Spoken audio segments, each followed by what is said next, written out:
राधिका 18 साल की थी और आज उसे जबरदस्ती दुल्हन की तरह तैयार किया जा रहा था। उसके रोने की आवाज से पूरे घर में शोर मचा पड़ा था। मुझे शादी नहीं करनी, मुझे जाने दो, छोड़ दो मुझे। मैं भी देखती हूँ तू कैसे शादी नहीं करती। शादी तो तुझे करनी ही पड़ेगी। नहीं, मैं शादी नहीं करूंगी। अभी मैं बहुत छोटी हूँ और मैं शादी के लिए तैयार नहीं हूँ। देख, अगर तूने इस लड़के से शादी कर ली ना तो हम सबके दिन पलट जाएंगे। अरे बहुत पैसे वाला है, तुझे रानी की तरह रखेगा अपने घर में। आप मेरे चाचा होकर कैसी बात कर रहे हैं? और वो लड़का नहीं है चाचा, वो 50 साल का आदमी है। इतने बूढ़े आदमी से आप मेरी शादी नहीं कर सकते। खबरदार जो उसे बूढ़ा कहा। अगर उसने सुन लिया तो बिना तुझसे शादी किए यहाँ से चला जाएगा। जाने दो ना, मैं अभी सिर्फ 18 साल की हूँ और वो 50 साल का। ये शादी सरासर गलत है। एक तो तेरे माँ बाप तुझे बचपन में ही हमारे पास छोड़कर भगवान को प्यारे हो गए। अब क्या हम तेरे लिए कोई राजकुमार ढूंढ कर लाएंगे क्या? कौन करेगा तुझसे शादी? कोई बात नहीं चाची, आप मेरी शादी मत करना। मैं जिंदगी भर आपका सारा काम करूंगी, लेकिन इतनी ज्यादा उम्र के आदमी के साथ मेरी शादी मत कीजिए। नहीं नहीं, हम जिंदगी भर तेरा बोझ नहीं उठा सकते। और फिर उससे शादी करने के बदले वो हमें पूरे 50,000 दे रहा है। शादी तो तुझे करनी ही पड़ेगी। उसके बाद राधिका की जबरन उस 50 साल के आदमी धनीराम से शादी करवा दी गई। धनीराम राधिका को गांव से शहर अपनी हवेली में ले आया। देख राधिका, मेरी पहले से शादी हो चुकी है और मेरी पत्नी भी इसी हवेली में मेरे साथ रहती है। तो फिर आपने मेरे साथ शादी करके मेरी जिंदगी क्यों खराब की? शादी? कैसी शादी? मेरे पति ने तेरे चाचा के सामने शादी का नाटक किया है। पूरे 50,000 दिए हैं तेरे। अरे हमें तो घर के काम करने के लिए एक नौकरानी चाहिए थी जो जिंदगी भर हमारी सेवा करे। और हमारे कोई संतान भी नहीं है। जब तू हमें एक बेटा पैदा करके दे देगी तो उसके बाद तुझे जिंदगी भर घर में नौकर की तरह काम करना पड़ेगा। समझ गई? आप अपनी पत्नी के रहते किस तरह की बातें कर रहे हैं? आपको शर्म नहीं आती? इसमें शर्म की क्या बात है? मुझे भी अपने बुढ़ापे का सहारा चाहिए। और वैसे भी कौन से मेरे पति तुम्हें जिंदगी भर अपने साथ रखने वाले हैं? बस एक बार तुम्हारे कोई संतान हो जाए, उसके बाद तुम अपनी जगह और हम अपनी जगह। कुछ महीनों के बाद जब राधिका ने एक बेटे को जन्म दिया तो बेटे को जन्म देते ही उस बच्चे को राधिका से छीनकर धनीराम की पत्नी ने अपने पास रख लिया। मुझे मेरे बच्चे के साथ रहने दो, वो मेरा बच्चा है, मैं उसके बिना नहीं रह सकती। खबरदार जो उसे अपना बच्चा कहा। तू इस घर में सिर्फ एक नौकरानी है। उस बच्चे की माँ मैं हूँ।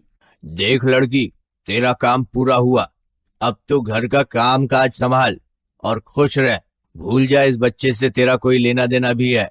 एक दिन धनीराम और उसकी पत्नी टीवी में न्यूज देख रहे थे और राधिका वहीं पर साफ सफाई का काम कर रही थी। तभी न्यूज में राधिका ने सुना कि अगर किसी भी महिला को अपने ऊपर हो रहे अत्याचार की शिकायत करनी है तो वो दिए गए नंबर पर फोन कर सकता है। क्योंकि राधिका थोड़ी सी पढ़ी लिखी थी, इसलिए उसने चुपचाप वो नंबर एक पर्ची पर लिखकर अपने पास रख लिया और एक मौके की तलाश करने लगी। एक दिन शाम को राधिका, मैं और सेठ जी शॉपिंग करने के लिए बाजार जा रहे हैं। तुम घर का अच्छे से ख्याल रखना। और हाँ, हम बच्चे को अपने साथ लेकर जाएंगे। मुझे तुम पर बिल्कुल भरोसा नहीं। धनीराम और उसकी पत्नी घर से बाहर निकल गए। राधिका ने घर के लैंडलाइन से वो नंबर डायल किया। जी नमस्ते, मैं राधिका बोल रही हूँ। मैं यहाँ धनीराम जी के घर पर नौकरानी की तरह काम करती हूँ। पहले उन्होंने मुझसे मेरा बच्चा छीन लिया और अब बिना पैसे दिए मुझसे घर का सारा काम करवाया जाता है। आप मेरी मदद कीजिए। देखिए, मेरा नाम सारिका शर्मा है। ये महिलाओं का हेल्पलाइन नंबर है और मैं उन महिलाओं की मदद करती हूँ जिनके साथ किसी भी प्रकार का अत्याचार होता है। आप चिंता न करें, मुझे अपना एड्रेस बताएं, मैं वहाँ पर आकर आपकी मदद करूंगी।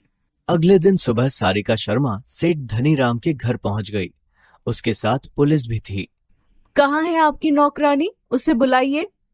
लेकिन हुआ क्या है मैडम? बात तो बताइए। क्या करना है आपको हमारी नौकरानी से मिलकर?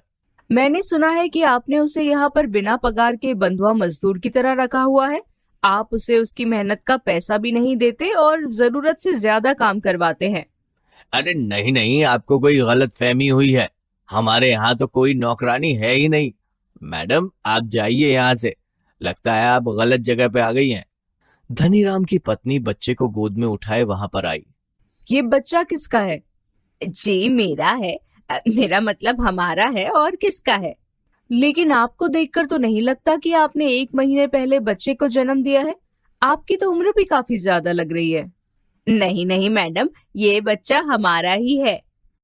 सारिका शर्मा अपने साथ पुलिस को लेकर आई थी। उसने पुलिस इंस्पेक्टर से कहा, इंस्पेक्टर साहब, आप इस घर की तलाशी लीजिए। मुझे लगता है ये लोग कुछ छुपा रहे हैं। जी मैडम। इंस्पेक्टर ने जब घर की तलाशी ली तो उन्हें स्टोर रूम में हाथ पांव बंधी हुई राधिका मिली। वो उसे बाहर लेकर आए। राधिका के शरीर पर मारपीट के काफी निशान भी नजर आ रहे थे। मैडम, ये बच्चा मेरा है। मैं इसकी सगी माँ हूँ। मैं समझ सकती हूँ, तुम चिंता मत करो, तुम्हारे साथ जस्टिस होगा। लेकिन मुझे एक बात समझ में नहीं आई, इन लोगों को हमारे यहाँ आने की खबर किसने दी, जिसकी वजह से इन्होंने तुम्हें इस तरह बांधकर स्टोर रूम में रखा हुआ था? बाजार जाने से पहले मैं लैंडलाइन का ताला लगाना भूल गया था। घर आने के बाद मैंने घर के लैंडलाइन का नंबर रीडायल करके देखा था।